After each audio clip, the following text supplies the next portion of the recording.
ఇప్పటి వరకు ఈ కైలాస శిఖరాన్ని వేల మంది మౌంటిస్టులు ఎక్కడానికి ప్రయత్నించారు. కానీ వారిలో ఒక్కరు కూడా దీని పైన వరకు ఎక్కలేకపోయారు. ఇక నిజం చెప్పాలంటే పై వరకు ఏంటి, సగం కూడా ఎక్కలేకపోయారు. ఈ ప్రపంచంలోని కైలాస పర్వతం కంటే అతిపెద్ద పర్వతాలు ఎన్నో ఉన్నాయి. లైక్ మౌంట్ ఎవరెస్ట్, కేటూ పర్వతం, కాంచనజంగా. అందులో మౌంట్ ఎవరెస్ట్ అనేది ఈ ప్రపంచంలోని అతిపెద్ద పర్వతం.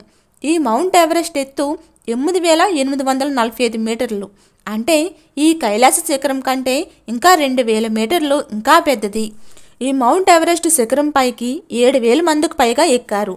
కానీ ఈ కైలాస పర్వతం మౌంట్ ఎవరెస్ట్ కంటే 2000 మీటర్లు తక్కువ అయినప్పటికీ ఒక్కరు కూడా ఎక్కలేకపోయారు. ఎంతోమంది స్టార్టింగ్లోనే వెనక్కి వచ్చేశారు. కానీ కొంతమంది వెనకకు కూడా రాలేదు. అక్కడ ఎక్కడానికి వెళ్ళిన వారు భయపడి వెనకకు వచ్చి అక్కడ ఏదో ఉంది, అది తరచుగా ఇక్కడికి రావద్దు అని, ఇక్కడ నుండి దూరంగా వెళ్ళిపోమని సంకేతాలు వస్తున్నాయని చెప్పారు.